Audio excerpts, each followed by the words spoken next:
Bienvenue dans cette vidéo où nous allons découvrir ce qu'est le cadencier.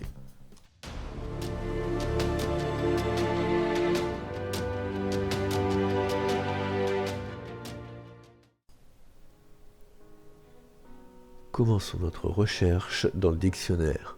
Le cadencier est un document utilisé dans un magasin pour connaître les cadences des ventes. La cadence, c'est une répétition de sons, de mouvements, d'actions. C'est un rythme, que ce soit en poésie, en musique ou au travail. Le mot rythme ressort tout le temps. Ici, il s'agira donc du rythme des ventes dans un magasin. Nous présenterons le cadencier sous forme d'un tableau.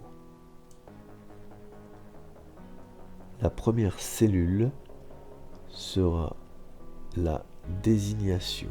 La désignation, c'est le nom du produit.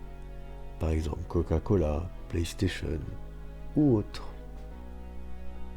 Ensuite, nous prendrons les 4 prochaines cellules pour noter la semaine 1, puis la semaine 2, puis la semaine 3.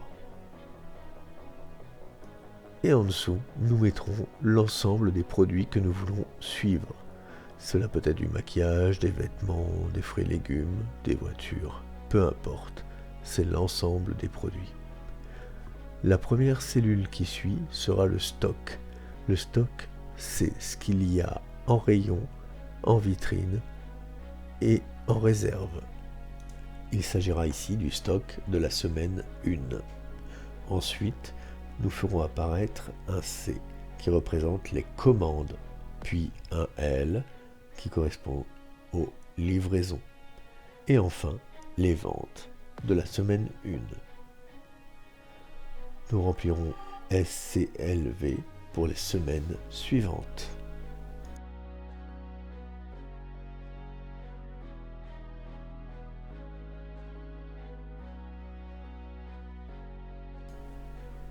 Par exemple, avec le produit A, nous allons commencer par la semaine 1 qui est représentée ici en bleu. Admettons que nous ayons un stock de 0 produit pour un produit qu'on commencerait à avoir. Nous allons en commander par exemple 20. Normalement, si tout se passe bien, la livraison devrait être de 20 produits. Si nous en vendons 11 la première semaine, nous allons pouvoir déterminer quel est le stock initial de la semaine suivante, symbolisé ici par la flèche. Pour cela, nous allons appliquer une formule. S stock plus L livraison moins V vente de la semaine 1 pour trouver le stock de la semaine 2.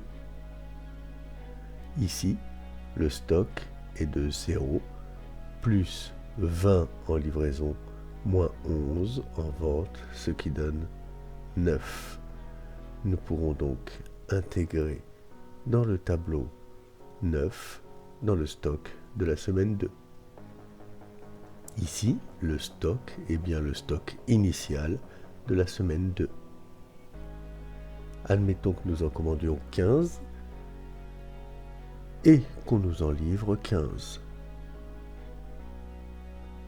Si nous vendons 20 articles dans la semaine, nous pourrons déterminer quel est le stock de la semaine 3.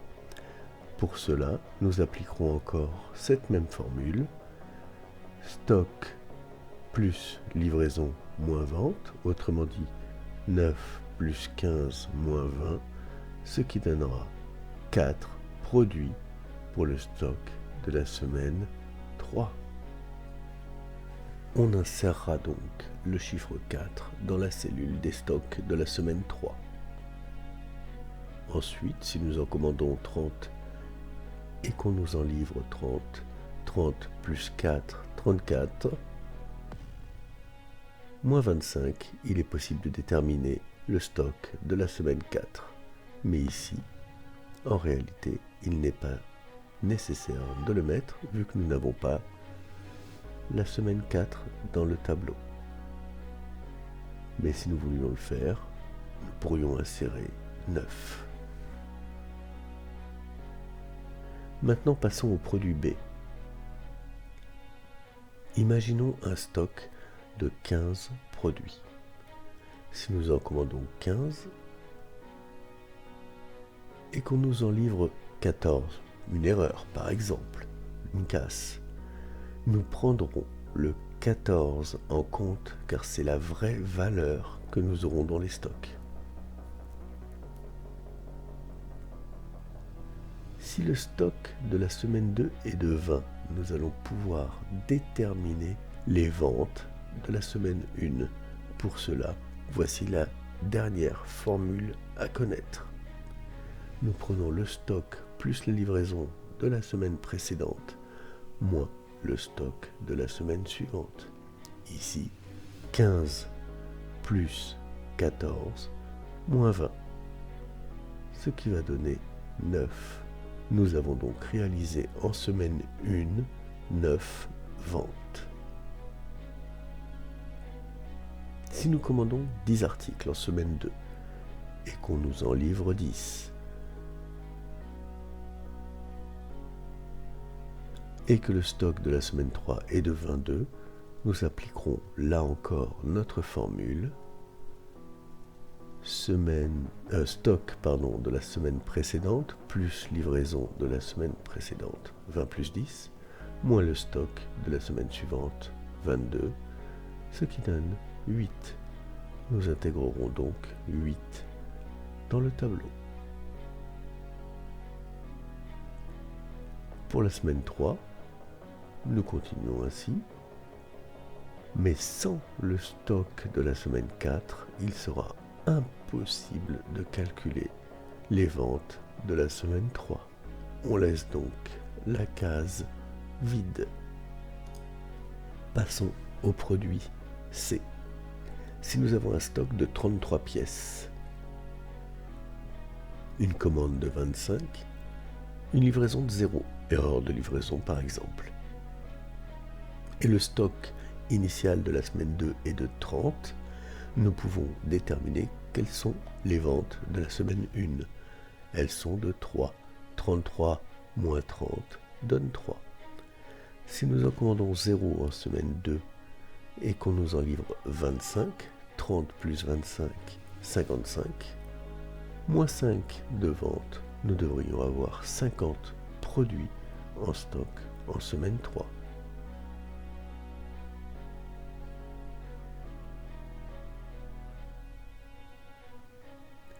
Ici, il serait possible de déterminer les stocks de la semaine 4. Passons au produit D. Si nous avons 230 produits en stock, que nous en avons 100 en livraison, ce qui fera 330, la question est de savoir qu'attendons-nous, les ventes ou les stocks. Nous avons les ventes, nous pouvons donc déterminer les stocks. 330 moins 117, ce qui fait 213. Nous avons 213 produits en stock en semaine 2. 213 plus 100, 313, moins 201, nous pouvons déterminer les ventes de la semaine 2, ce qui fait 112 produits. Et voilà, nous avons rempli notre cadencier. Voici les deux formules qu'il faut absolument retenir pour remplir un cadencier. Si cette vidéo vous a plu, pensez à vous abonner, à cliquer sur le pouce et à activer la cloche.